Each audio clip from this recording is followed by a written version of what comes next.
예, 한국 사회가 변하고 있습니다. 변하고 있으면서 얻는 것도 있지만 잃어버리는 것도 있죠. 잃어버리는 것 중에서는 우리가 자주 쓰고 우리가 매일 쓰던 말들도 잃어버리고 있는데 그 단어 중에 하나가 저는 식구가 아닐까 싶습니다. 식구란 말은 무엇입니까? 먹을 식자에다 입구, 말 그대로 같이 먹고 같이 밥상에 둘러앉은 사람을 뜻합니다. 이 식구는요, 가족을 나타내는 한국 고유의 명사입니다. 왜냐하면 다른 나라에는 이런 말들을 잘 쓰지를 않아요. 그렇지만 최근에 우리 한국에는 핵가족이 혼밥을 하는 시대가 왔기 때문에 이 식구라는 말이 점점 잊혀져 가고 있는데 오늘은 거기에 대해서 여러분과 함께 성경적인 의미를 찾아보려고 합니다. 자, 그렇다면 이 식구 도대체 어떻게 이해를 해야 될까요? 특별히 한자잖아요. 이 한자권에는 가족을 나타내는 여러 가지의 단어가 있습니다. 특별히 한중일이 어떻게 가족을 나타내는지 이 비교를 해보면 이 가족쿠 이런데 이것은 사실은 일본 말입니다. 근데 이것은 혈연을 강조하는 이 족자라는 말이 핏줄이잖아요. 혈연을 강조하는 개념으로 한마디로 너는 누구 집 누구 자식이냐에 대한 얘기를 할 때 가족이고 일본은 그것을 더 강조하는 것 같습니다. 그런데 한자의 어떤 기원인 그러면 중국은 어떻게 하는가? 사실 중국에서 식구라는 말은 나왔지만 식구라는 말을 쓰지가 않습니다. 이 사람들은 찌아팅이라는 말을 쓰는데 우리나라 말로 번역을 하면 가정입니다. 이 가정의 정자는 뜰이죠. 그러니까 특별히 이 중국 사람들이 생각하는 가족의 개념은 함께 한 곳에서 살고 함께 한 곳에서 먹고 사는 사람들을 뜻합니다. 공간적 개념이 더 강합니다. 그런데 우리나라의 전통에 따르면 유일하게 식구라는 말을 씁니다. 이 식구라는 말은 매우 정서적인 개념입니다. 우리가 얼굴도 다르고 핏줄이 달라도 함께 모여서 한솥밥을 먹고 한 국자를 떠서 같이 먹으면 무엇이 됩니까? 식구가 되기 때문입니다.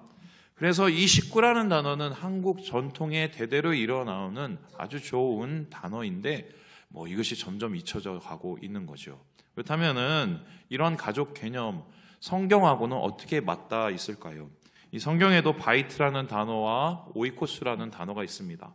바이트는 헬라어인데 이건 집을 뜻하고 오이코스도 역시 이 주택 이런 거를 뜻합니다. 말 그대로 공간적인 개념이 있는데 정작 성경에서 이 가족을 뜻하고 공동체를 뜻하는 단어를 생각을 해보면 처음에 이것을 제일 먼저 떠오릅니다. 우리 함께 출애굽기 24장 말씀을 읽어보도록 하지요. 시작! 하나님이 이스라엘 자손들의 존귀한 자들에게 손을 대지 아니하셨고 그들은 하나님을 뵙고 먹고 마셨더라. 이 말씀이 어떤 말씀이냐면 시내산에서 하나님을 처음 뵙고 난 후에 이스라엘 백성들의 모습을 뜻합니다. 언약을 맺지요. 음성을 듣지요. 그리고 나서 제일 처음에 하나님과 한 게 무엇입니까? 먹고 마셨습니다. 그렇다면은 성경에서 말하는 공동체 가정의 개념에서는 우리나라의 식구의 개념이 상당히 맞닿아 있고 강하다고 얘기할 수 있습니다. 이러한 식구의 개념, 이 가정의 개념은 바로 그 이후 초대교회에서도 그대로 나타나는데 다음 그림에서 보시죠. 최초의 교회 예루살렘 공동체에 어떤 일이 일어났을까? 여기에 대해서 세 가지 모습을 얘기하고 있습니다. 첫 번째는 말씀을 사도들에게 열심히 배웠다. 말씀 배워야죠. 그리고 두 번째는 기도를 최선을 다해서 열심히 했다라고 합니다. 그리고는 한 가지 더 추가해서 얘기하는 것을 뭐랍니까? 서로 같이 떡을 떼고 교제하였다고 얘기합니다. 그래서 오늘날도 우리가 하나님 앞에 어떻게 은혜를 받느냐라고 했었을 때 그것을 신학적으로 은혜의 방편이라고 하는데요. 은혜의 방편이 세 가지입니다. 말씀, 기도, 그 다음에 뭘까요? 성찬이에요. 같이 떡을 떼는 것입니다. 그래서 우리 교회가 공동체가 성찬을 나누고 또한 애찬을 나누는 것은 바로 하나님의 백성이라는 확실한 증거, 식구라는 증거를 뜻하게 됩니다. 이것은 여러 초대교회에서 동일하게 이어졌습니다. 그런데 문제는 오늘 우리가 살펴보는 이 고린도 교회는 이 하나님의 식탁을 앞에 두고 이상한 일들이 벌어지기 시작합니다. 여기에 대해서 바울은 이렇게 얘기를 하고 있는데 같이 한번 30절의 말씀을 읽어보도록 하겠습니다. 시작! 그러므로 너희 중에 약한 자와 병든 자가 많고 잠자는 자도 적지 아니하니. 이게 무슨 말이냐면은 하나님 안에서 함께 식탁을 대하고 식구가 되어서 밥을 먹고 성찬을 나누는데 그 후에 집에 돌아가서는 약하고 병든 자, 말 그대로 병이 들고 사람들이 아프기 시작했다는 겁니다. 심지어는 성찬을 잘못 대하고 식탁을 잘못 대하다가 어떻게 됐어요? 잠잔다, 죽었다는 소리입니다. 아니, 우리가 은혜 받으려고 식탁을 대하는데, 하나님의 성찬을 대하는데 어떻게 이런 일이 있을 수가 있어? 이 초대교회는 사실은 성찬과 애찬, 그러니까 함께 밥도 먹고 하나님의 안에서 주님의 피와 살을 나누는 이 일이 혼용되어 있었습니다. 어떻게 이루어졌냐면 같이 밥을 먹다가 중간에 인도자가 일어나서 예수 그리스도의 마지막 밤을 얘기하면서 떡도 떼고 잔을 나누는 성찬과 애찬이 혼용되었었는데요. 이후에 사람이 늘어나면서 이게 정례화돼서 분리가 된 것이지요. 그런데 이렇게 식탁을 나눈 후에 왜 아프기 시작을 했을까요? 도대체 이런 어떤 일이 일어났길래 이런 일이 나타났을까? 29절에는 여기에 대해서 이렇게 설명을 하는데요. 같이 한번 읽어보도록 하죠. 시작. 주의 몸을 분별하지 못하고 먹고 마시는 자는 자기의 죄를 먹고 마시는 것이니라. 다름이 아니라 죄 때문이라고 합니다. 그래서 성찬할 때 죄 짓고 우리가 성찬하지 말고 회개하고 성찬을 대해야 되는구나. 우리가 그렇게 알고 있습니다. 그런데 문제는요. 여기서 말하는 죄가 여러분이 보통 생각하는 그런 죄하고는 좀 다릅니다. 성찬을 죄로 짓고 심지어는 죽기까지 한 이런 불상사가 일어난 그 원인이 우리가 알고 있는 그 죄하고는 좀 다른 죄입니다. 어떤 죄냐? 다름 아니라 이 성찬 가운데 사람들이 상처받고 상하고 마음이 다치는 일이 일어났기 때문입니다. 말 그대로 주님 안에서 주님 앞에서 같이 식사를 나누고 예배 드리고 난 다음에 그 자리에서 마음이 상해서 다투고 싸우고 돌아가는 일이 발생하게 됩니다. 그 후에 사람들이 다치고 아프고 죽는 일이 일어나게 되는 거죠. 이런 일을 너무 안타깝게 여긴 바울은 어떻게 하면 이거를 제대로 원 상태로 돌려놓을 수 있을까 고민하기 시작합니다. 그리고는 오늘 말씀을 통해서 다시 처음에 최초의 성찬을 다시 소환하게 되는데요. 여기에 대해서 23절에 이렇게 얘기를 하고 있습니다. 같이 한번 읽어볼까요? 시작. 내가 너희에게 전한 것은 주께 받은 것이니 곧 주 예수께서 잡히시던 밤에 떡을 가지사. 예수님이 그렇게 하라고 성찬과 이런 애찬을 만든 게 아니거든. 예수님 원래 만드신 원래의 목적은 우리가 그 안에서 하나가 되는 식구가 되게 하려고 그러는 건데 도대체 왜 너희는 전혀 다른 길로 가고 있느냐 하면서 그들을 어떻게 보면 경계하고 있어요. 그러면은 단순히 혼내고 단순히 그들에게 따지는 게 문제가 아니라 바꿔야 되죠. 바꾸기 위해선 진짜 옳은 것, 제대로 된 것을 보여줘야 됩니다. 그래서 바울은요, 이 예수님께서 처음 나누셨던 이 성찬의 모습을 그들에게 재현함을 통해서 그들이 무엇을 놓쳤고 그것이 무엇을 다시 되찾아야 되는지 그것을 가르치고 있는데 저는 이것을 한마디로 표현한다면 바로 식구의 영성을 회복하는 것이다. 이렇게 얘기하고 싶습니다. 오늘날도 마찬가지죠. 교회들은 많고 또한 교회 가운데 교인들은 많지만 정말 예수 안에서 함께 성찬을 누리면서 그 은혜를 누리는 식구는 얼마나 될까 했었을 때 고민이 생깁니다. 우리는 정말 주님의 성찬과 애찬을 대하면서 우리의 마음과 기쁨과 행복으로 돌아가는 건지 아니면은 다른 것 때문에 우리가 마음이 힘들어하는 건지 오늘 이 고민을 해봐야 되는데 바울은 여기에 대해서 세 가지로 우리가 회복해야 될 이 식구의 영성을 이렇게 말하고 있습니다. 우리 같이 한번 읽어보도록 하죠. 시작. 식구는 차별이 없다.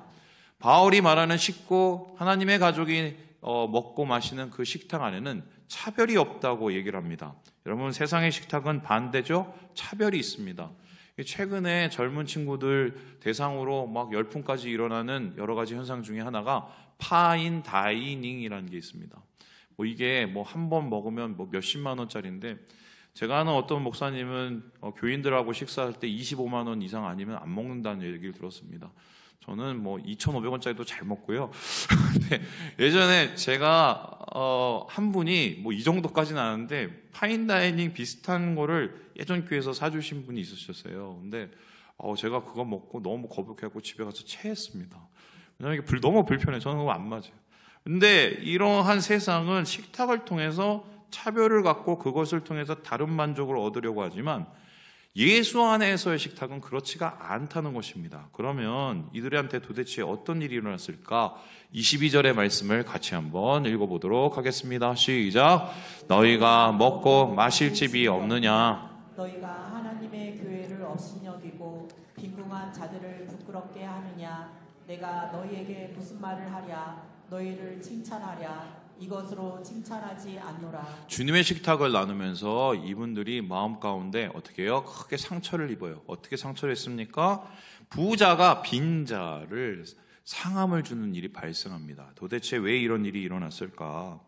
이 구조를 보면 되는데요. 로마 시대 때 보통 서민들이 살던 주택을 인술라라고 합니다. 근데 이 인술라는 보시다시피 이제 아파트의 원형인데 그 당시에 사람이 너무 많이 폭발적으로 늘어나니까 원래는 1층인 건물을 3층으로 늘렸어요. 그런데 중요한 것은 이게 이중 구조입니다. 어떤 이중 구조냐? 마루가 있고 그다음에 안쪽에 있는 집이 있습니다. 그런데 문제는 사람들이 옛날에 어떻게 예배를 드렸냐면 집에서 예배를 드렸어요. 특별히 좀 큰 집이 있으면 거기 가서 예배를 드렸거든요. 그런데 여러분 생각해 보세요. 일찍 온 사람들은 어디에 들어가겠습니까? 집 안으로 들어갑니다. 늦게 오신 분들은 어디에 들어가겠죠? 못 들어가니까 집 밖에서 식사를 먹습니다. 그러면 집 안에서 들어오신 분들은 일찍 오신 분들이 어떤 분이냐? 일할 필요가 없는 분들, 소위 말해서 가진 분들, 부자들입니다. 그리고 늦게 오신 분들은 어떤 분이겠습니까? 일을 열심히 마치고 온 분들, 심지어는 노예 같은 분들 와서 같이 식탁을 나눕니다. 한 식탁을 나누는 것 같지만 한 식탁이 아닌 겁니다. 그리고 더 중요한 게 뭐냐면 이 사람들이 이제 식탁을 어떻게 차렸냐면은 자기가 있는 것을 이제 차려서 가지고 옵니다. 그래서 일종의 뷔페처럼 만들었는데요.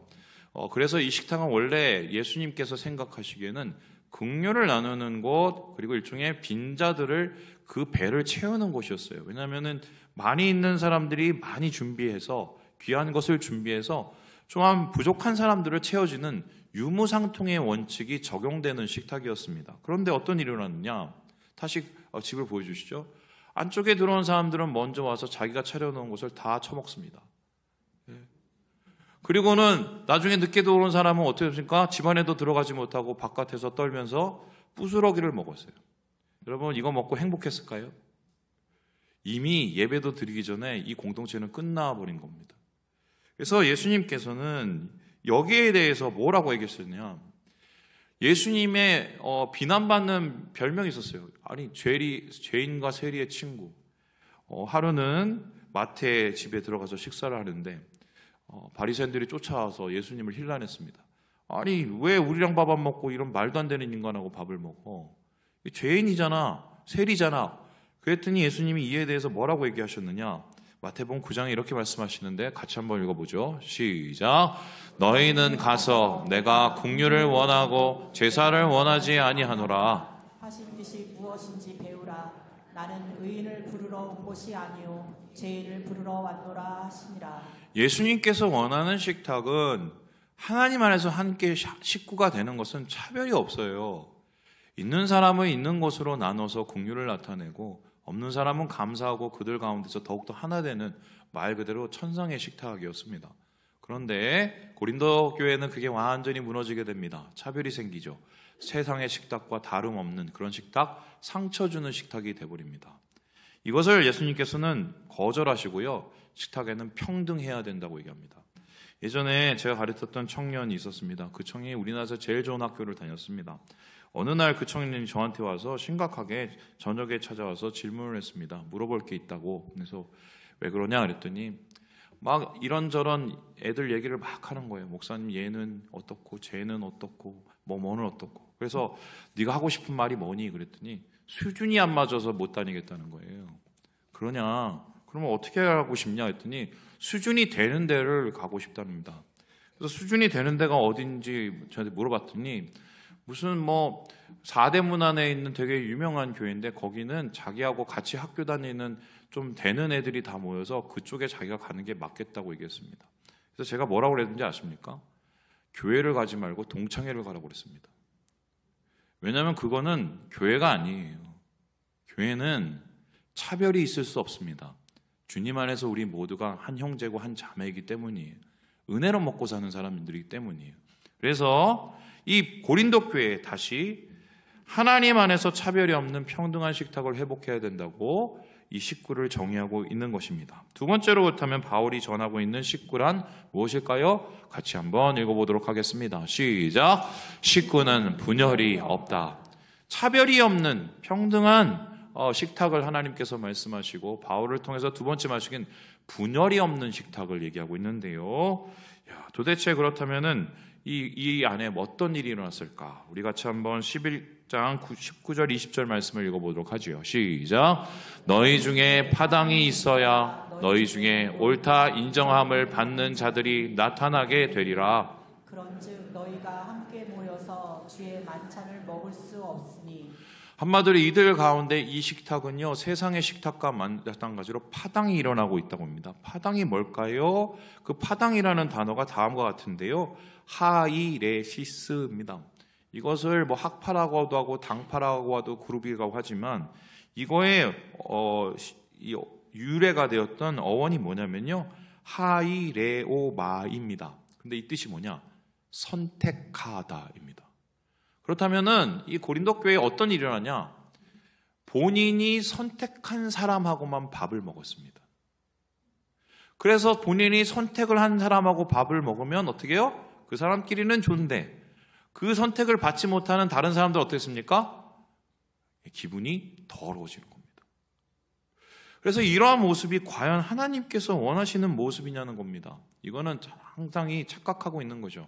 목사님, 그래도 좋은 사람하고 밥 먹는 게 뭐가 문제입니까? 문제가 없는 것 같지요? 그런데 저는 굉장히 중요한 질문 한번 해보겠습니다. 우리가 누구를 선택할 수 있습니까? 여러분이 선택해서 교회가 되었습니까? 아니면 하나님이 우리를 선택하셔서 교회가 되었습니까? 그렇죠? 교회는 하나님께서 은혜로 택하신 자들의 모임인데 그것을 나의 선택에 의해서 이렇게 저렇게 갈라놓고 이렇게 저렇게 찢어놓으면 그거는 하나님 앞에 죄 짓는 것과 마찬가지라는 것입니다. 여러분, 오늘 우리가 성찬을 나눌 때 제가 앞에서 얘기했지만 예수님께서 마지막 밤에 주의 성찬을 나누실 때 그때 이 컨디션이 되게 안 좋았어요. 제자들 막 싸우고요. 누가 더 크냐 막 이러고 있었습니다. 그리고는 발 씻으시고 거기에 제자들을 향해서 뭐 서로 사랑하고 얘기하신 다음에 예수님께서 기도를 했어요. 이 기도는요, 정말 간절한 기도였는데 그 성찬 후의 기도를 이렇게 요한복음에 기록하고 있습니다. 우리 17장 말씀을 읽어보도록 하지요. 시작. 아버지여, 아버지께서 내 안에 내가 아버지 안에 있는 것 같이 그들도 다 하나가 되어 우리 안에 있게 하사 세상으로 아버지께서 나를 보내신 것을 믿게 하옵소서. 제자들의 모습이 지금 너무 한심해요. 그런데 어떻게 해요? 제발 저 친구들 하나 되게 해 주시옵소서. 하나님이 선택한 자들이니 저들 가운데 하나님 안에서 한 공동체 한 식구가 되게 하여 주시옵소서. 이게 예수님의 마지막 기도의 모습이었습니다. 오늘 우리가 나누는 성찬, 오늘 또 식사 후 또 우리 예배 후 나누는 애찬, 이 모든 것들은 바로 예수님의 이 기도가 이루어져야 되는 것입니다. 분열이 없고 하나가 되는 성찬, 주님이 택하신 자들이기 때문입니다. 그렇다면 마지막으로 바울이 전하고 있는 식구란 그 영성은 도대체 무엇일까요? 같이 한번 읽어보도록 하겠습니다. 시작. 식구는 포기가 없다. 차별이 없어요. 높낮이가 없습니다. 평등합니다. 식구는요, 나님이 없습니다. 주님 안에서 모두가 선택된 자들이에요. 마지막으로 이 바울은요, 하나님의 식탁은 바로 포기가 없는 끝까지 이 식탁을 지켜내야 된다고 얘기를 하는데 우리 함께 26절의 말씀을 같이 한번 읽어보도록 하겠습니다. 시작. 너희가 이 떡을 먹으며 이 잔을 마실 때마다 주의 죽으심을 그가 오실 때까지 전하는 것입니다. 성찬은 단순히 예수님이 날 위해서 십자가 지셨네, 피를 쏟으셨네, 이거를 기념하는 것에서 끝나지 않습니다. 기념하는 것이 아니라 기다립니다. 무엇을 기다립니까? 이 식탁을 함께 식구들이 같이 먹으면서 주님이 오실 날까지 기다리는 겁니다. 그렇다면 주님이 오실 날까지 기다리기 위해서는 어떤 일이 있을까요? 이 식탁을 방해하는 것들이 있습니다. 핍박이 오죠. 박해가 오죠. 심지어 공동체 안에 여러 가지 오해로 어려움이 올 수도 있습니다. 이러한 상황 속에서 예수님의 말씀대로 어떻게 합니까? 이 공동체 초대교회는 이 식탁을 지키기 위해서 포기하지를 않습니다. 주님이 오실 때까지 이 영광의 식탁을 지키기 위해서 식구로서 이 정체성을 지키기 위해서 절대로 물러서지 않아야 된다고 말을 하고 있습니다. 이것은요, 사실 예수님께서 이미 하신 행동이었습니다. 다음 그림은 여러분 잘 아시는 바로 미켈란젤로가 그린 최후의 만찬입니다. 최근에 복원하기도 했는데, 여러분 이게요 그림이 아니에요. 벽화고요. 정확하게 말하면 벽화가 아니라 저 밑에 이제 이렇게 네모난 거 보이시죠? 저게 뭐냐면 문이에요, 문.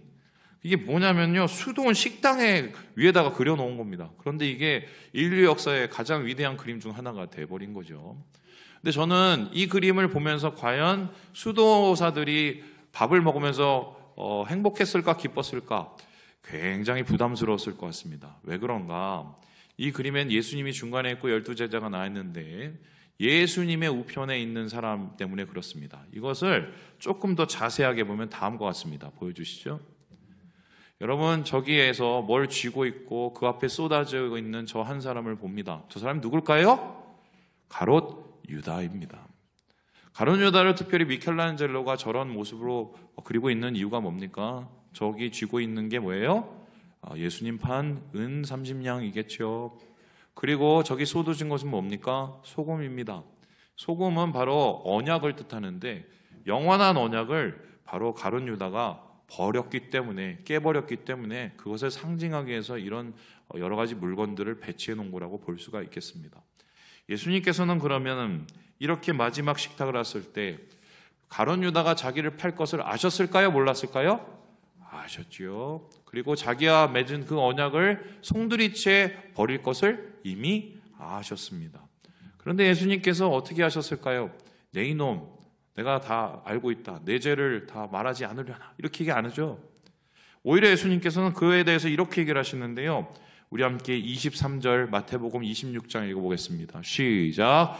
대답하여 이르시되 나와 함께 그릇에 손을 넣는 그가 나를 팔리라. 계속해서 예수님이 성찬 안에서 그랬어요. 나 내일 죽는다. 니네 가운데 한 놈이 날 판다. 그리고 나와 함께 손을 그릇에 넣는 사람이 판다. 근데 이럴 때 사람들이 다 놀랐습니다. 왜 그럽니까? 다 손을 넣었어요. 다 손을 넣었는데 판다고 그래서 물어보는 게 뭡니까? 베드로가 저는 아니죠. 옆에 있는 요한도 저는 아니지요.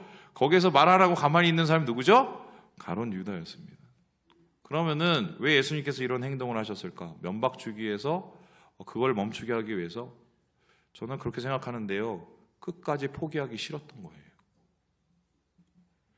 이 사람이 지금 무슨 짓을 하려고 했는지도 압니다. 어떤 마음인지도 알죠. 이후에 일어날 그 최악의 상황도 압니다. 그런데 예수님은 끝까지 이 식탁에서 한 식구로 그 유다를 포기하기가 싫으셨던 거예요. 사실 오늘 지금 이 바울이 말도 안 되고 탈도 많은 이 고린도 교회에게 이렇게 계속해서 편지를 쓴 이유가 뭔지 아십니까? 심지어는요, 나중에 바울이 고린도 교회를 찾아가서 이걸 좀 어떻게 하려다가 쫓겨나기까지 합니다. 그리고 나도 계속 편지를 써요. 그 이유가 뭔지 아십니까? 포기를 못한 거예요. 왜요? 주님이 오실 날까지 이 식탁을 지켜야 되는 식구이기 때문에. 오늘 우리가 나눈 성찬은 바로 그런 다짐이에요. 다짐. 내가 하나님 안에서 이 거룩한 식탁을, 하나 되는 식탁을 지키겠다는 다짐입니다. 말씀을 마치기 전에 여러분과 함께 하려는 것이 있습니다. 여러분 받으신 거 한번 다 꺼내 보실래요? 다 꺼내 보셨나요? 뭐라고 써 있습니까? 예전에 드라마에서 보면 이거 먹으면 나랑 사귀는 거다, 1일이다 이런 게 있는데 제가 어제 급하게 이거를 제가 만든 게 오늘 성찬 나누면서 이런 생각이 들었어요. 한 상, 한 잔, 식구예요. 주님 오실 때까지 이 식탁을 포기하지 않는 식구라는 겁니다. 한번 뜯어볼까요?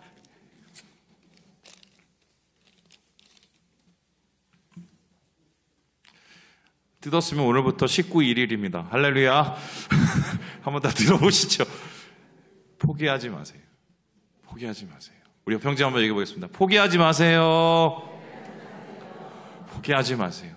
주님 오시는 날까지 우리가 서로를 기다리며 주님의 거룩한 식탁 지켜나가시며 주님께 영광 돌리시는 사랑하는 우리 형제 자매들 되시길 주님의 이름으로 축원합니다.